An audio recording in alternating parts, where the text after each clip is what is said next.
hyperventilation and has the effect of lowering your body's carbon dioxide level. Skip breathing is a dangerous technique some divers use because they think it will extend the amount of time their cylinder of air will last underwater. When a diver skip breathes, he holds each breath for an extended period of time. If you hold your breath, there is the danger of lung overexpansion injuries. In addition, skip breathing builds up carbon dioxide in the body. You should also avoid overexertion underwater. Regulators have a limit as to how much air they can give you. Stop what you are doing, rest, and breathe slowly and deeply until you recover. By taking it easy underwater, you can avoid overexertion. Even a few drops of water can cause you to cough or choke. Keep your regulator in your mouth and choke, cough, or sneeze right through the mouthpiece. Do not ascend when coughing or choking. When you breathe in and out, the air you breathe is 78% nitrogen. The pressure of nitrogen is balanced between the air and your body. This state is called equilibrium. Under increased pressure, the air you breathe is denser and the partial pressure of nitrogen you inhale with each breath is increased. The pressure of nitrogen in the air you're breathing is greater than the pressure of nitrogen in your body.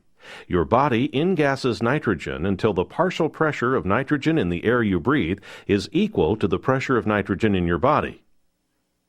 When you ascend, the pressure decreases and the partial pressure of nitrogen decreases. Now the pressure of nitrogen in your body is greater than the partial pressure of the air you are breathing. To compensate, your body off-gasses nitrogen. A problem called decompression sickness, DCS, can occur if you absorb a great deal of nitrogen and then ascend too quickly. It takes time for nitrogen to enter your body, and it takes time to leave your body. When you ascend, your body begins to eliminate nitrogen. If too much is still present after you surface, the excess nitrogen forms bubbles in your body. Symptoms of DCS can range from a skin rash, extreme fatigue, coughing, and painful joints to paralysis and unconsciousness. You can and must prevent DCS when you dive. Staying within dive limits is the first step in preventing DCS. Always ascend at a rate no faster than 9 meters or 30 feet per minute when using NAUI dive tables, and always perform a decompression stop at 4.5 meters or 15 feet for 3 to 5 minutes. If you exhibit any signs or symptoms of DCS, you must seek medical attention immediately. You should never go back underwater to try to relieve the symptoms. If you do suffer DCS, you will need to be treated in a recompression chamber or hyperbaric chamber as soon as possible. Nitrogen under pressure can also produce an effect on your body called nitrogen narcosis or rapture of the deep.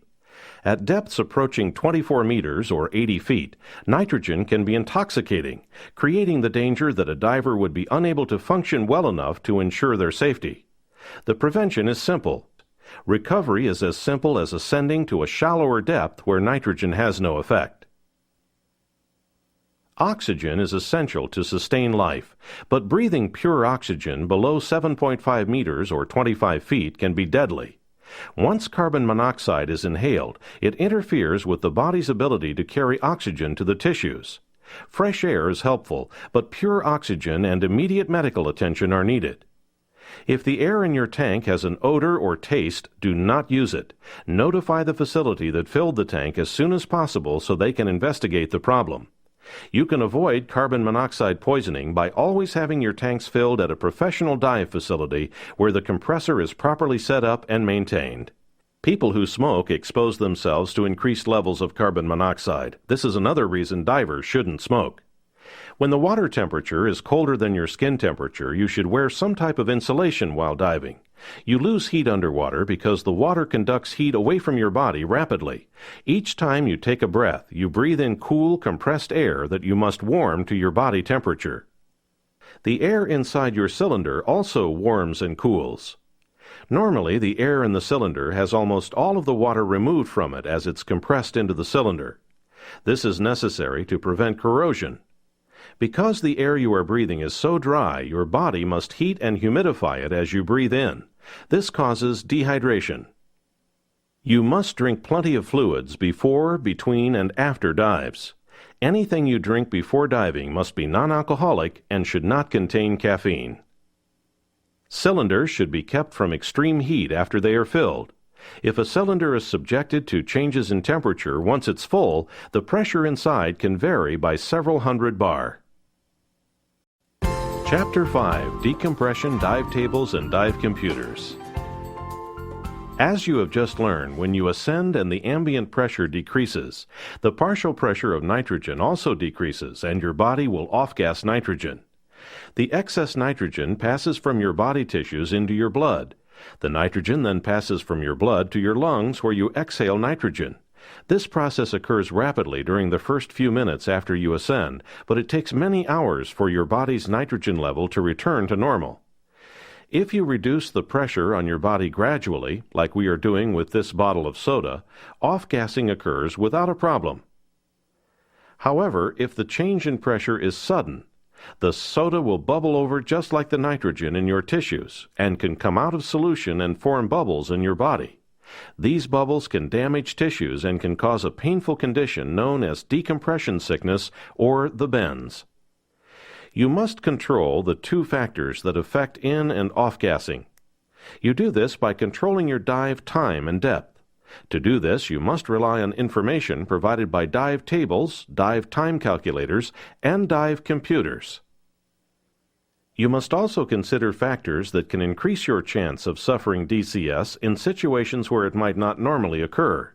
These factors include dehydration, fatigue, injuries, hard work during or shortly after a dive, the effects of drugs or alcohol, obesity or advanced age. In any case, you must be fit for diving and dive conservatively. For depths of 6.4 meters or 21 feet or deeper, dive time limits or no decompression limits have been established. The time spent at a given depth is not to exceed these limits, or you could experience DCS during or after your ascent. The United States Navy has established time limits for various depths. Recreational diving uses shorter time limits than those in the U.S. Navy tables.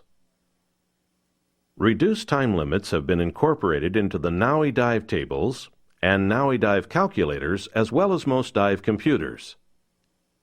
A certified entry-level NAUI scuba diver should not dive deeper than 18 meters or 60 feet. As a NAUI advanced scuba diver, you should not dive to depths deeper than 30 meters or 100 feet. The maximum depth for traditional recreational divers is 40 meters or 130 feet. To properly use dive tables, dive time calculators, and dive computers, you must understand the concept of residual nitrogen. It takes hours to fully absorb nitrogen into your body or fully eliminate it from your body. If you dive and absorb nitrogen, ascend to the surface, and then make another dive within 24 hours, you will still have nitrogen in your body from the first dive. You must always take the nitrogen remaining in your system from any previous dives into account when planning your next dive. The residual nitrogen reduces your time limits for any given depth on your next dive. The NAUI dive tables use a letter group designation to express the amount of residual nitrogen in your body. The letter A represents the smallest amount. The amount of nitrogen progresses through to the letter L. When you dive, a letter group from the tables designates the amount of nitrogen you have absorbed during the dive. As you spend time at the surface between dives, you're assigned a lower letter group as you off-gas nitrogen. When you start a new dive to a given depth, your letter group at that time determines the time representing the residual nitrogen in your body. The tables show you how to subtract this time from the normal dive time limits. The following terms apply to the NAUI dive tables. Dive schedule gives the depth and time of depth. It is expressed as depth over time. Maximum dive time is the time you spend at a given depth without having to do a required decompression stop. This is also known as maximum allowable dive time or no decompression limit. Decompression stop is the point in a dive where you stop at a specific depth for a specific time. Precautionary decompression stop is a stop at 5 meters or 15 feet for 3 minutes when you have not exceeded the maximum dive time. You should perform such a stop at the end of every dive. It is also known as a safety stop. Required decompression stop is the amount of time you must spend at 5 meters or 15 feet whenever you exceed the maximum dive time.